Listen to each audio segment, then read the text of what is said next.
ভারতে আসছেন রাশিয়ার প্রেসিডেন্ট পুতিন। কালকে রাশিয়ার পক্ষ থেকে এই খবরকে কনফার্ম করা হয়েছে। প্রশ্ন হলো, কেন হঠাৎ করে ভারত সফরে আসছেন পুতিন? মনে রাখবেন, পুতিনের উপর আন্তর্জাতিক আদালতে একাধিক মামলা হয়েছে এবং মনে করা হয় পুতিন যদি অন্য কোনো দেশে যায় তাহলে সেই দেশেই তাকে গ্রেফতার করা হতে পারে। অর্থাৎ সমস্ত সম্ভাবনার মাঝেও কালকে রাশিয়ার পক্ষ থেকে সরাসরি ঘোষণা করে দেওয়া হয়েছে এবছর পুতিন প্রধানমন্ত্রী নরেন্দ্র মোদীর সঙ্গে অত্যন্ত গুরুত্বপূর্ণ একটি মিটিংয়ে ভারতবর্ষে আসছেন। পাশাপাশি কালকে ভারতের জিওপলিটিক্যাল পলিসি নিয়ে ভূয়সী প্রশংসা করেছে রাশিয়া। দেখুন, রাজনীতিটা এমন একটা জায়গায় অন্তত আন্তর্জাতিক স্তরে চলে গেছে, একে অপরের প্রশংসা, এটা কোনো না কোনো একটা স্বার্থেও বা স্বার্থের সংঘাত জড়িয়ে থাকে, এটা অনেকেই হয়তো মনে করেন। কিন্তু রাশিয়ার সাথে ভারতবর্ষের বন্ধুত্ব যে গভীরতায় গিয়ে পৌঁছেছে, এর মধ্যে কিন্তু সোকল্ড কোট আনকোট ওই স্বার্থের প্রতিচ্ছবি খুঁজে পাওয়া যায় না এবং আপনারাও খুঁজে যাবেন না। জয়শঙ্করের একাধিক পলিসি নিয়ে আমি একাধিক ভিডিও বানাই। কালকে কার্যত ডক্টর জয়শঙ্করের ফরেন পলিসি এবং সেই ফরেন পলিসি যেভাবে গোটা বিশ্বকে অ্যাকসেপ্ট করেছে তার ভূয়সী প্রশংসা সরকারিভাবে করেছে রাশিয়া। কালকে রাশিয়ার বিদেশমন্ত্রী কি বলেছেন আমি একটু আপনাদেরকে বলতে চাই। তিনি বলেছেন, we share the philosophy of the Indian foreign policy concept, the whole world is family and the value our joint work in UN, G20, BRICS and SCO। দেখুন, এই SCO সামিটে পাকিস্তানে গেছিলেন ডক্টর জয়শঙ্কর। এই যে আন্তর্জাতিক যে সংগঠনগুলো তৈরি হয়েছে, এই যে গ্রুপগুলো তৈরি হয়েছে, ভারতবর্ষ প্রত্যেকটা গ্রুপকে যথাযথ সম্মান দিয়েছে। এমনকি এই যে ভারতবর্ষের বর্তমান পলিসি, যে আমাদের কাছে গোটা বিশ্বই এই মুহূর্তে পরিবার, অর্থাৎ প্রত্যেকটি ক্ষেত্রে ব্যালেন্স করে চলার যে প্রবণতা ভারতবর্ষ দেখিয়েছে, বর্তমান সময়ে আপনারাও বলুন কোনো আন্তর্জাতিক রাষ্ট্র কি দেখাতে পেরেছে? চায়নার কথা ধরুন, চায়না তো সোকল্ড বৃহৎ একটা ইকোনমিক্যাল একটা রাষ্ট্র। চায়নার সঙ্গে আজকে পৃথিবীর বহু দেশের সরাসরি সংঘাত। চায়নার বিরুদ্ধে অভিযোগটা কি? তারা ঋণের ফাঁদে ছোট ছোট দেশকে ফাঁসিয়ে সেই দেশকে গিলে খেতে চায়। শ্রীলঙ্কা দেখুন, বাংলাদেশ দেখুন, আপনারা সব উদাহরণ পেয়ে যাবেন। আমেরিকার বিরুদ্ধে বর্তমান তো অভিযোগ আরো অনেক অনেক অনেক বেশি। এই যে আনপ্রেডিক্টেবল ডোনাল্ড ট্রাম্প এক একটা দেশেরকে নিয়ে এক এক রকম নীতি আরোপ করছেন, তার ফলে কিন্তু সমস্যায় পড়েছে বিশ্বের বহু দেশ। এমনকি আগামী 1 থেকে 2 বছরের মধ্যে ইকোনমিক্যাল ক্রাইসিসেও ঢুকতে পারে আমেরিকাকে বন্ধু ভাবা বহু রাষ্ট্র। অর্থাৎ চীন এবং আমেরিকার পর পড়ে থাকে রাশিয়া। সেই রাশিয়ার উপর এত স্যাংশন বর্তমানে আছে যে রাশিয়া চাইলেও বিশ্বের বহু দেশের সঙ্গে ব্যবসা বাণিজ্য কিংবা বন্ধুত্বপূর্ণ সম্পর্ক তৈরি করতে পারে না। পড়ে রইল কে? পড়ে রইল ভারতবর্ষ। আর এখানেই কিন্তু ভারতবর্ষ চূড়ান্ত একটা মুনশিয়ানা দেখিয়েছে প্রথম থেকে শেষ অবধি, যে আজকের দিনে দাঁড়িয়ে সোকল্ড কোট আনকোট ভারতবর্ষের শত্রু কিন্তু কোনো দেশ নেই। আর কালকে রাশিয়াও সে কথা স্বীকার করেছেন, বলেছে রাশিয়ার সাথে আমাদের ফিলোসফি তো মেলেই, এটা তো ঠিক, কিন্তু যেভাবে ভারতবর্ষের উই দ্য ফ্যামিলি এবং the world is a family এই কনসেপ্টে বিশ্বাস করে, সেখানেই কিন্তু আমাদের সাথে ভারতবর্ষের বন্ধুত্ব আরো নিবিড়ভাবে দেখা দিয়েছে। অনেকে বাংলাদেশ থেকে যারা এই ভিডিও দেখছেন, ভিডিওর কমেন্টে বাংলাদেশ আর পাকিস্তানের প্রসঙ্গ নিয়ে আসবেন। আপনারা বলবেন বাংলাদেশের সঙ্গে ভারতের শত্রুতা, পাকিস্তানের সঙ্গে ভারতের শত্রুতা। দেখুন, বাংলাদেশ আর পাকিস্তান ভারতকে নিয়ে বর্তমান সময়ে কি ভাবলো, বিশ্বাস করুন এতে ভারতের ফরেন পলিসি বিন্দু মাত্র চেঞ্জ হবে না এবং বিন্দু মাত্র পরিবর্তিত হওয়া ছাড়াও বদলে যাবে না, বা ফরেন পলিসির গায়ে কালিও ছিটবে না। কারণ পার্টিকুলারলি এই দেশের বর্তমান যে অবস্থা, আমার তো মনে হয় ভারতের এই ফরেন পলিসির যে লিস্ট, সেখান থেকে এই দুই দেশকে চিরতরের মতো কেটে দেওয়া উচিত।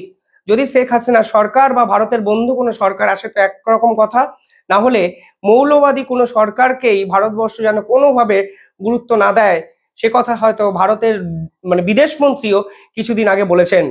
এবার আসল কথায় ফিরি। এখানে কালকে রাশিয়ার পক্ষ থেকে অত্যন্ত গুরুত্বপূর্ণ কিছু কথা বলা হয়েছে।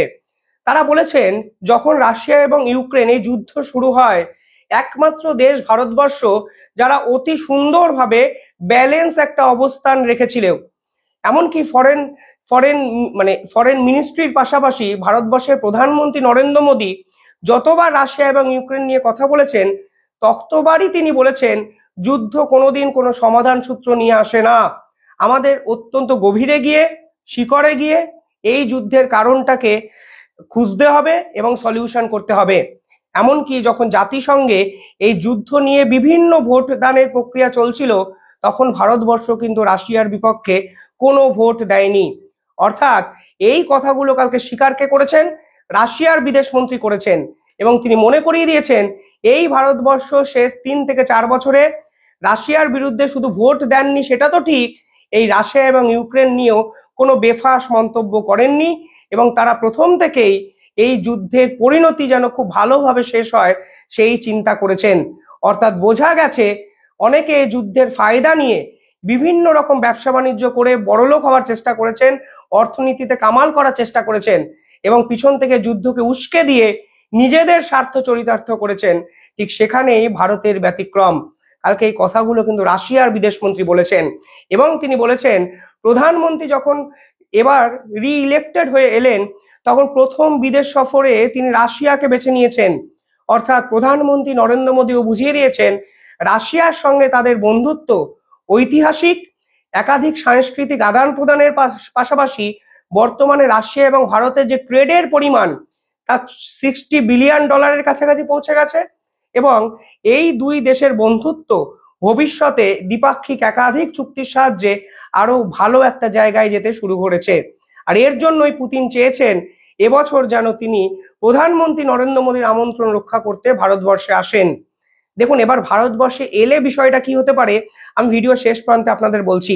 তার আগে কালকে রাশিয়া কি কি কথা বলেছে আমি একটু আপনাদের বলে দিতে চাই। কালকে রাশিয়ার পক্ষ থেকে আরো গুরুত্বপূর্ণ কিছু কথা বলা হয়েছে। সেখানে যেমন ইউক্রেন এবং এই রাশিয়া যুদ্ধের কথা উঠে এসছে, ঠিক পাশাপাশি তারা বলেছেন এই যে বর্তমানে এই যে ট্রেড ওয়্যার চলছে গোটা বিশ্বে, এই যে শুল্ক চাপানোর প্রবণতা চলছে, ঠিক এখানেই রাশিয়া এবং ভারত একে অপরের সঙ্গে বন্ধুত্ব রক্ষা করতে পারে এবং দুই দেশের অর্থনীতিকে অন্য লেভেলে নিয়ে যেতে পারে। সেখানে পরিষ্কারভাবে বলেছেন যে এবছর শুধুমাত্র রাশিয়ার প্রেসিডেন্ট ভারতবর্ষে আসছেন সেটা নয়, আমরা যেটা পারি তা হলো developing equal cooperation based on sincere mutual respect and consideration of each other interest. It is difficult to overestimate the contribution of our leaders to the process. অর্থাৎ পরিষ্কার তিনি বলছেন আমরা ভবিষ্যতে এই ট্রেড ওয়ারের মুখোমুখি দাঁড়িয়ে একে অপরের মিউচুয়াল রেসপেক্ট, আন্ডারস্ট্যান্ডিং এবং বেনিফিটের কথা ভেবে আমরা আমাদের সম্পর্ক আরো বেশি করে বিল্ড আপ করতে পারি, যা ডক্টর জয়শঙ্কর আগেই কিন্তু বলে দিয়েছেন। এবং আমার দৃঢ় বিশ্বাস আমেরিকা যেভাবে আগ্রাসী মনোভাবে ভারতকে ট্রিট করার চেষ্টা করছে এবং ভারতের বন্ধুত্বকে উদারতাকে দুর্বলতা ভাবছে কোথাও না কোথাও গিয়ে, এই মুহূর্তে ভারতের উচিত রাশিয়ার সঙ্গে সম্পর্ক অত্যন্ত গভীরে গিয়ে আরো সুগঠিত করা এবং ব্রিক্সকে গুরুত্ব দেওয়া। এই ব্রিক্সে কিন্তু চায়না, রাশিয়া এবং ভারতবর্ষ একই সঙ্গে আছে। ফলে যদি এই বিশ্বটা একদিকে চায়না, রাশিয়া এবং ভারতবর্ষ এক প্রান্তে হয়ে যায়, অন্য প্রান্তে আমেরিকা নিঃসন্দেহে ভারতের বিপক্ষে কড়া কোনো স্টেপ নেওয়ার মতো জায়গায় থাকবে না। কালকে রাশিয়ার পক্ষ থেকে অত্যন্ত ইন্টারেস্টিং একটা শব্দ চয়ন ব্যবহার করা হয়েছে, মাল্টিপোলার ওয়ার্ল্ড।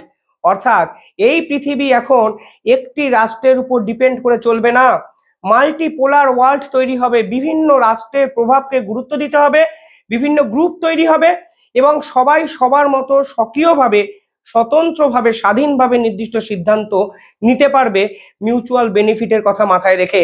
অর্থাৎ একটিমাত্র বৃহৎ দেশ যা চাইবে তা এখন মেনে চলার দিন শেষ। এবার বলি এই পুতিন আসার পর কি হতে পারে।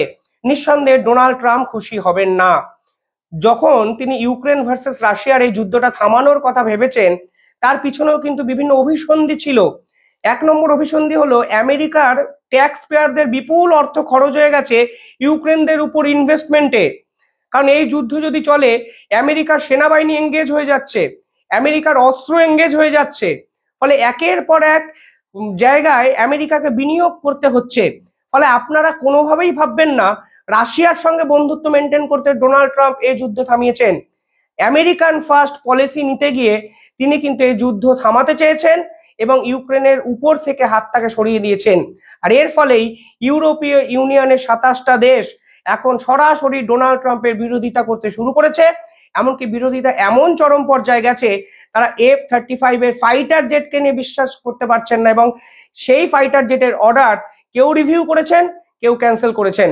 অর্থাৎ এই মুহূর্তে ভারতকে কেন্দ্র করে এক নতুন পৃথিবী এবং নতুন সমীকরণ তৈরি হয়েছে, তা রাশিয়াও কিন্তু বুঝতে পেরেছেন। কারণ ইউরোপীয় ইউনিয়নের দেশগুলো আবার রাশিয়াকে বিশ্বাস করে না। তারা ভাবেন রাশিয়া যে কোনো মুহূর্তে ডোনাল্ড ট্রাম্পের হাত সরে যাওয়ার পর এদেরকে এক একটা দেশের উপর আক্রমণ করতে পারে। এই পার্টিকুলার প্রেক্ষাপটে দাঁড়িয়ে তারা ভারতবর্ষে ছুটে এসেছেন জরুরিকালীন মিটিংয়ে। যে মিটিং এপ্রিলে হওয়ার কথা ছিল, সেই মিটিং ফেব্রুয়ারিতে তারা করেছেন। পাশাপাশি চায়না চেয়েছে ভারতের সাথে সম্পর্ক বিল্ড আপ করতে, কারণ যদি আমেরিকা চায়নার উপর এই ধরনের নীতি আরো বেশি করে ইমপ্লিমেন্ট করে, তাহলে চায়নার সঙ্গে ভারতের সম্পর্ক বিল্ড আপ করা প্রয়োজন আছে। আর এই প্রেক্ষাপটে দাঁড়িয়ে ভারতবর্ষ একমাত্র দেশ যে চায়না, রাশিয়া, আমেরিকা, ইউরোপীয় ইউনিয়ন, ওপেক কান্ট্রি, আফ্রিকা সকলের সঙ্গে সমানভাবে সম্পর্ক ধরে রেখেছে। কারুর সাথে কোনো বিরোধ নেই, কারুর সাথে কোনো সংঘাত নেই, কারুর সাথে কোনো ট্রেড ওয়ার নেই, একে অপরের বিরুদ্ধে স্যাংশন নেই। ফলে সবার কেন্দ্রবিন্দুতে কিন্তু ভারতবর্ষ, এবং নিঃসন্দেহে রাশিয়ার কথা ধার করে বলতেই হয়, the world is our family. এই যে ভারতবর্ষের নতুন ফরেন পলিসি, এই ফরেন পলিসিকে আপনাকে দিনের শেষে সাধুবাদ দিতেই হবে। আর এর জন্যই কিন্তু পুতিনের ভারতবর্ষে আসা। এবং যদি পুতিন এসে চায়না, ভারত এবং রাশিয়ার সেই জোট এবং জোরকে নিয়ে আরো বেশি কথাবার্তা বলেন, তাহলে কিন্তু ডোনাল্ড ট্রাম্প নিঃসন্দেহে চাপে পড়বেন। এবং এই ডোনাল্ড ট্রাম্পের আগ্রাসী মনোভাব, আনপ্রেডিক্টেবল ক্যারেক্টার এবং সমস্ত ফরেন পলিসি আমেরিকার সরাসরি চ্যালেঞ্জের মুখোমুখি পড়বে। আপনারা কিভাবে দেখছেন কমেন্টে জানাবেন। ধন্যবাদ।